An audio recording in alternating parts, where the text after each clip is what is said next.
Fluid dynamics का ये हमारा पहला पेपर है। आप लोग अपना रिस्पांस दे सकते हैं ना, अगर आपको कहीं कोई डाउट हुआ तो। टाइप किए बिना, क्योंकि टाइप करने में मुझे बार बार खोलना पड़ता है कि आपने क्या लिखा है। आपने किसी ने कहा कि अनम्यूट नहीं हो रहा है अभी भी। अब मैं समझ नहीं पा रहा हूँ फिर ऐसा क्यों हो रहा होगा। हम्म, चलिए ठीक है जो है। बच्चों, हमारा जो पेपर है फ्लूइड डायनामिक्स, इसी को कई लोग हाइड्रोडायनामिक्स भी कह देते हैं यहाँ पर। हाइड्रो का मतलब पानी है, डायनामिक्स का मतलब है जो मूव करे, जो रुका ना हो। ठीक हो गया। और फ्लूइड का मतलब थोड़ा ब्रॉड शब्द है। फ्लूइड का मतलब होता है डिस्टेंट फ्लो, जिसमें बहने का गुण होता है। तो नॉर्मली अगर आप देखेंगे तो इसमें लिक्विड और गैस दोनों आएंगे। दोनों के पास फ्लोइंग कैपेसिटी होती है। तो लिक्विड और गैस को लेते हुए इन जनरल अगर आप बात करते हैं तो वो फ्लूइड डायनामिक्स है। लेकिन अगर आप एक पर्टिकुलर टाइप का लिक्विड लेते हैं, वाटर को मानते हुए, क्योंकि वो इजीली अवेलेबल है, उसे इमेजिन करना, उसका बिहेवियर इमेजिन करना थोड़ा सरल है, तो हम इसे हाइड्रोडायनामिक्स कहते हैं। क्योंकि गैसियस स्ट्रक्चर पढ़ने के लिए फिर केमिस्ट्री फिजिक्स बहुत लग जाती है। बच्चों, एक क्वालिटी होती है जिसको कहते हैं विस्कोसिटी। विस्कोसिटी आप सरल शब्दों में कहें तो गाढ़ापन जिसको बोलते हैं फ्लूइड का। जैसे शहद है, जिसको आप हनी कहते हैं, ये काफी विस्कस होता है, जाड़ों में तो और ज्यादा गाढ़ा हो जाता है। तो इस तरह के फ्लूइड को भी हम नॉर्मली एज्यूम नहीं करते यहाँ पर। तो इसलिए वाटर को एज्यूम करना थोड़ा आसान है कि उसकी विस्कोसिटी काफी कम है। और एज ए मैथमेटिक्स स्टूडेंट्स, उसकी जो उसका जो मोशन है उस पर बातचीत होनी है, किस तरह से वो मूव करते हैं। ये प्योर मैथ्स का हिस्सा नहीं माना जाएगा। हम लोग इसे अप्लाइड मैथ्स का हिस्सा मानते हैं। मतलब हाँ, अप्लाई कर सकते हैं, अप्लाइड मैथ्स हुई है। और क्योंकि यहाँ फिजिक्स के रूल आप कई बार देखेंगे हम लोगों को, कर्ल, डाइवर्जेंस, ग्रेडियंट, इन सारी चीजों की भी आवश्यकता पड़ सकती है, या उनकी मदद से हमारा काम आसान हो जाएगा, तो हम उसे यूज करेंगे। पहली बात यह आएगी बच्चों आपके दिमाग में कि आखिर हम कौन सी किताब को प्रेफर करें फ्लूइड डायनेमिक्स के लिए। तो मेरे पास जो किताब है, दो किताबें हैं जो मैं ज्यादा पसंद करता हूँ। वो है text book of fluid dynamics. Fluid है, हाइड्रो है, देख लेता हूँ, हाइड्रोडायनेमिक्स। Hydro dynamics. ये किताब लिखी हुई है एमरे सर ने। एमरे भारत में इस ब्रांच को एस्टेब्लिश करने वाले सबसे बड़े नाम हैं। जिन्होंने फ्लूइड डायनामिक्स या हाइड्रोडायनामिक्स को इस देश में एस्टेब्लिश किया है, वो थे। मतलब मैंने इनके बारे में थोड़ा पढ़ा था। 1930 में कोलकाता यूनिवर्सिटी से एमएससी किया, बल्कि गोल्ड मेडलिस्ट थे। और एमरे सर का बहुत शानदार काम है। आगरा यूनिवर्सिटी से जुड़े हुए थे। और बच्चों, हमारा जो कुमाऊं गढ़वाल का एरिया है, ये विश्वविद्यालय भी आगरा से ही जुड़ा हुआ था उस समय। ये वाला भी आगरा से जुड़ा हुआ था जो आज है हमारा।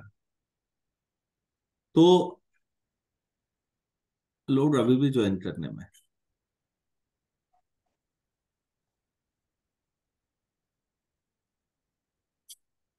एमरे सर की डिफरेंशियल कैलकुलस की किताब बहुत अच्छी है, इंटीग्रल कैलकुलस बहुत अच्छी है, फ्लूइड डायनामिक्स बहुत अच्छी है। तो आप लोगों से ये सजेशन भी है कि आगे को आ, आप लोग कभी भी पढ़ें।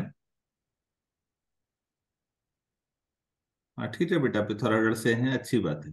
चलिए प्लीज मुझे, अगर आप लोग आते ही रहेंगे ऐसे तो आगे बढ़ाना बड़ा मुश्किल होगा।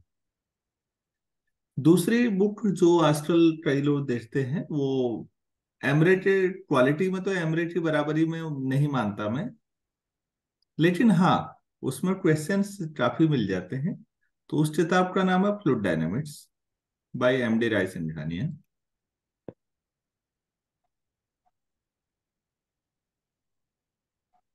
एमडी राय सिंघानिया।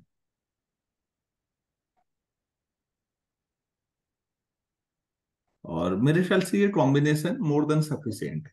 अदरवाइज अगर पहली चॉइस के तौर पर आप पढ़ते हैं तो मेरे ख्याल से ये बुक बहुत अच्छी है, इससे ज्यादा की जरूरत नहीं है हम लोगों को। तो आप लोग इसी से पढ़ लीजिएगा। तो एमरे से किताब सस्ती भी मिल जाएगी आपको, बहुत ज्यादा वो हैवी नहीं उसका मैटर, आपको उतने से पूरा मिल जाना है। चलिए ये तो किताबों के बारे में बातचीत हो गई। अब बच्चों स्टडी की हमारी अप्रोच क्या रहेगी, थोड़ा इस पे बातचीत कर लेते हैं कि आखिर हम फ्लूइड को पढ़ते किस नजरिए से हैं। अच्छा, किसी बच्चे ने कहा कि sir voice is not audible. क्या ऐसा हो रहा है बच्चों, मेरी आवाज नहीं आ पा रही है? सर आ रही है आवाज। ये पूनम यादव हैं, वो कह रही हैं कि नहीं आपकी आवाज नहीं आ रही है। बेटा शायद आप देखिए कहीं कुछ दिक्कत आ रही होगी। यहाँ तो बाकी लोगों को आ ही रही है मेरे ख्याल से। चलिए हम थोड़ा आगे बढ़ते हैं कि आखिर हम फ्लूइड को पढ़ेंगे कैसे, थोड़ा इस पे बात करते हैं। तो इसमें बच्चों फ्लूइड के पढ़ने के लिए शुरुआत जो है उसमें दो लोगों ने काम किया है, जिस पे हम बात करेंगे। अप्रोच की अगर हम बात करते हैं कि फ्लूइड की स्टडी की अप्रोच क्या रहेगी, तो एक अप्रोच है ऑयलर साहब की और दूसरी अप्रोच है लेग्रैंज साहब की। दोनों महान मैथमेटिशियन रहे। लियोनार्ड ऑयलर जो हैं, इनका नाम बच्चों जब पढ़ा जाएगा तो ऐसे पढ़ा जाएगा प्रोनाउंसिएशन में जैसे ऑयल को पढ़ते हैं आप लोग, ऑयल पढ़ते हैं ना ऑयल, तो ऑयलर बोलेंगे। कईयों के दिमाग में आ रहा होगा कि यूलर लिखा हुआ है, ऑयलर पढ़ रहे हैं। तो मैं फिर कहना चाहूंगा यूरोपियन नामों के साथ ये कॉमन प्रॉब्लम है, लिखा कुछ जाता है पढ़ा कुछ जाता है। तो आप ऑयल जैसे बोलते हैं ऑयलर बोलिएगा। लियोनार्ड ऑयलर को फादर ऑफ मॉडर्न मैथमेटिक्स कहा जाता है, आधुनिक गणित के जन्मदाता। ऑयलर साहब का इतना काम है बच्चों कि पूरी जिंदगी में अगर हम पढ़ पाए तो भी शायद पूरा समझ पाए, मुश्किल है, इतना ज्यादा काम है ऑयलर का। और ये स्विट्जरलैंड के थे बेसिकली। और लेग्रेंज फ्रेंच मैथमेटिशियन है, आपने कई जो इनकी थ्योरम्स कई रिजल्ट्स पढ़े होंगे। हम लोग ज्यादातर ऑयलर मेथड को फॉलो करेंगे। तो बस मुद्दा यह है कि भाई ये ऑयलर मेथड में होता क्या है, थोड़ा इसको जान ले पहले। तो ऑयलर मेथड में बच्चों आप क्या करते हैं ऐसे समझिए, जैसे सरल भाषा में समझाता हूं अभी क्या करना है। मान लो ये रोड है, अब यहां से लोग आ रहे हैं जा रहे हैं दोनों तरफ से, तो पुलिस वालों ने यहाँ पर एक अपनी चौकी बना ली ताकि वो लोगों को चेक करते हुए जाने दें। ऐसा कुछ समझिए, इसी तरह से आपने यहाँ पर कुछ बना लिया और फ्लूइड मोशन हो रहा है, फ्लूइड इससे एंटर करेगा दूसरी तरफ निकलेगा, ऐसी कोई डिवाइस बना दी। इस प्रोसेस में आप एक ही जगह पे रुके हुए हैं, फ्लूइड फ्लो हो रहा है, पानी बह रहा है, सरल शब्दों में कहें पानी बह रहा है, आप यहीं पर रुके हुए हैं। आप पानी की मोशन को स्टडी कर रहे हैं लेकिन आप मूव नहीं करेंगे, पानी मूव करेगा। तो उस दौरान आप पानी की जो वेलोसिटी है, फ्लो कैसा है, कंटिन्यूअस है या डिसकंटिन्यूअस है, इन सब मुद्दों पे बातचीत करेंगे। हम लोगों के लिए बच्चों मैथ्स में हर जगह सबसे महत्वपूर्ण चीजों में से एक होती है कंटिन्यूटी। भाई जो चल रहा है वो चलते रहना चाहिए, तभी बात है। अगर सिचुएशन बदल गई, कुछ और हो गया, तो फिर फॉर्मूले काम नहीं करेंगे। तो इसीलिए बच्चों जो हमारा पहला चैप्टर है फ्लूइड डायनेमिक्स में, उसका नाम ही इक्वेशन ऑफ कंटिन्यूटी है। कि भाई कंटिन्यूटी है, ये कैसे साबित होगा। तो हम एक इक्वेशन बनाएंगे, और जो फ्लूइड उस इक्वेशन को सेटिस्फाई करेगा, हम कहेंगे कि इसका मतलब कंटिन्यूअस फ्लो है। और जो नहीं सेटिस्फाई करेगा, इसका मतलब डिसकंटिन्यूअस है। और वैसे आप देखना चाहें तो जब नल में पानी आता है तो आप देखते हैं कि अगर एक एक बूंद करके गिरेगा तो डिसकंटिन्यूअस मोशन है, और अगर पूरा फ्लो होगा तो कंटिन्यूअस मोशन है। बल्कि हम तो बड़ा आसान मानते हैं। हम एक आइडियल फ्लूइड के बारे में बात करते हैं बच्चों। हम लोग अभी शुरुआत में तो विस्कोसिटी को भी नहीं लेंगे। हम आइडियल फ्लूइड, पानी को हम आइडियल फ्लूइड की तरह ट्रीट करके काम चलाएंगे अपना। दूसरी अप्रोच लेग्रेंज साहब की है। इसमें क्या होता है कि ऐसा समझ लीजिए कि कोई नदी है या कोई नहर है, और आपने इसमें यहां पर एक फूल या पत्ती डाल दी। ठीक है। अब ये फूल या पत्ती भी नहर के साथ साथ फ्लो कर रही है। तो जो फूल का या पत्ती का जो वेलोसिटी होगी, आप मान लेंगे कि अच्छा यहाँ पर पानी की यही वेलोसिटी है। तो इसमें क्या है कि आपने बैरियर जैसा नहीं लगाया। पार्टिकल मूव करता जाएगा, और उसके मोशन से हमें पता लगेगा कि अच्छा, कि आगे क्या स्थितियां हैं। तो इसमें ये दूसरी अप्रोच लेग्रेंज साहब वाली है। हम शुरुआती 2-3 दिनों में जो काम करेंगे, वो ऑयलर अप्रोच को डिटेल में समझेंगे, लैग्रेंज अप्रोच को समझेंगे। दोनों की मदद से इक्वेशन ऑफ कंटिन्यूटी निकालेंगे। और मजेदार स्थिति यह है कि दोनों को इक्विवेलेंट साबित करेंगे, कि दोनों से कोई फर्क नहीं पड़ता, दोनों इक्विवेलेंट है। और जब ये साबित कर जाएंगे, तो वहां से आगे हम लोग फिर ऑयलर अप्रोच से ही आगे काम करते जाएंगे। इस तरह से हमारा एक आइडिया बना कि पढ़ना क्या है, कैसे पढ़ना है। तो पहले चैप्टर में इन पे फोकस रहेगा, लेकिन ज्यादा काम हम ऑयलर के अप्रोच से करेंगे। केवल एक थ्योरम होगी जहां लैग्रेंज और ऑयलर इक्विवेलेंट हो जाएंगे।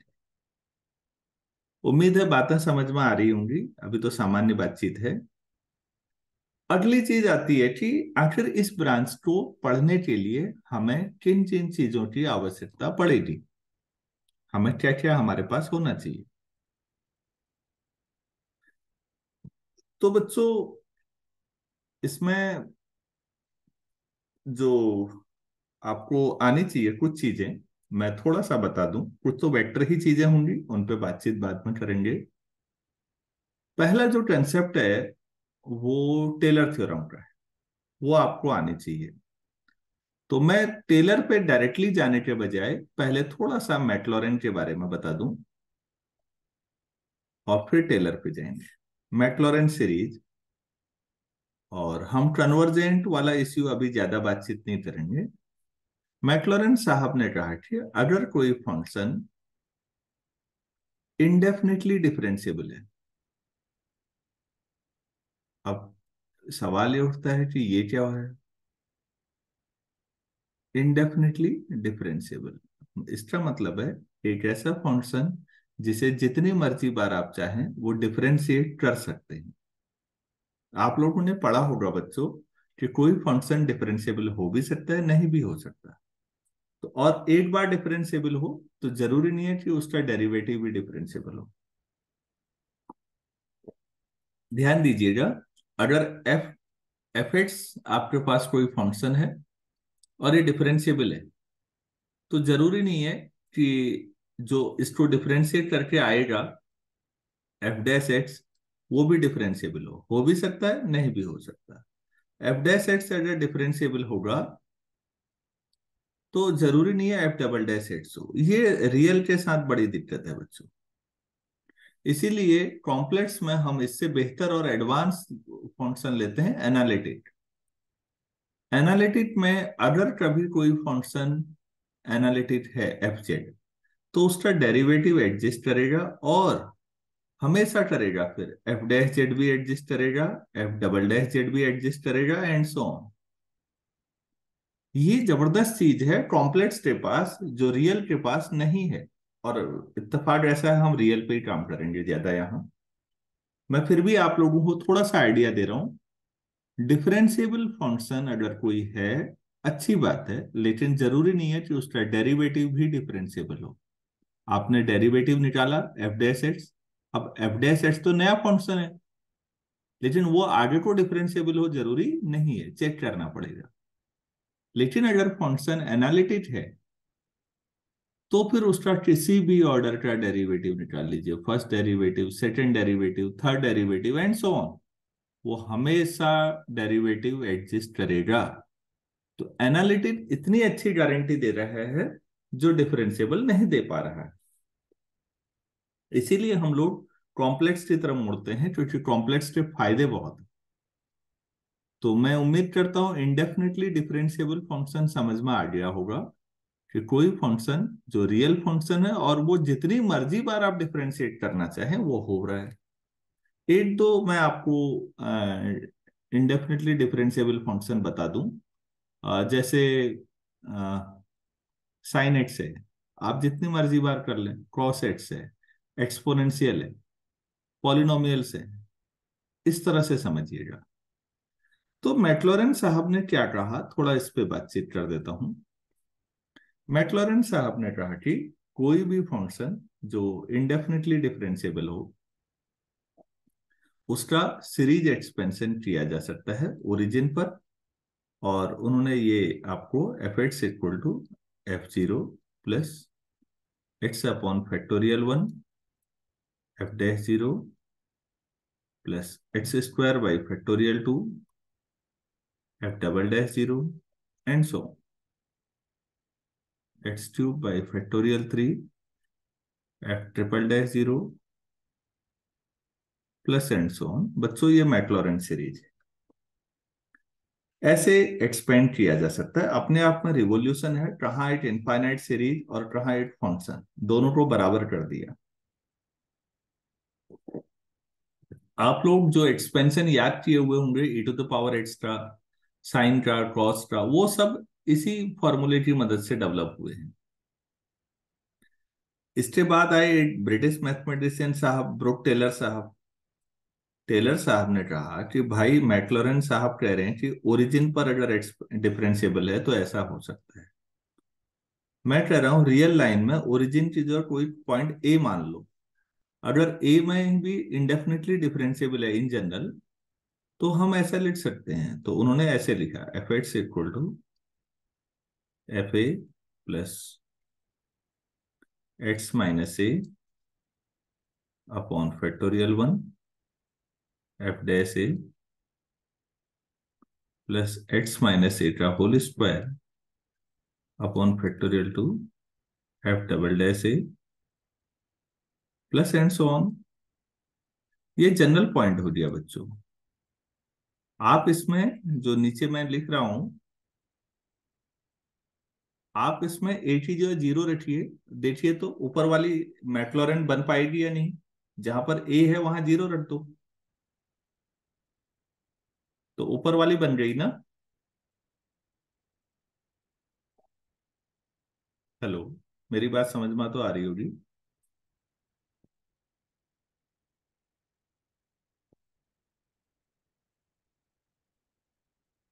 इसका मतलब मैक्लॉरेन जो है वो टेलर की पर्टिकुलर फॉर्म है।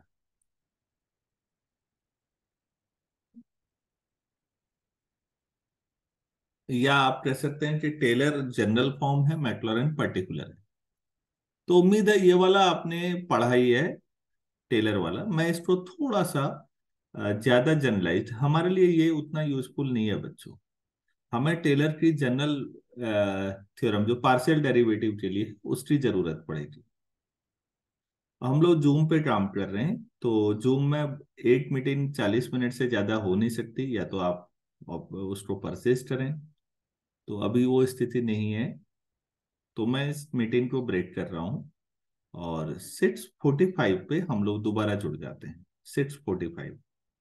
तो तब तक मैं इसको सेव करता हूँ। आप सभी से रिक्वेस्ट है, नेक्स्ट टाइम से, ये पहली मीटिंग थी, आप लोगों को जितने बजे कहा जाए प्लीज आप उतने बजे स्ट्रिक्टली जुड़ेंगे, नहीं तो मैं अलाउ नहीं कर पाऊंगा। तो 6:45। Thank you.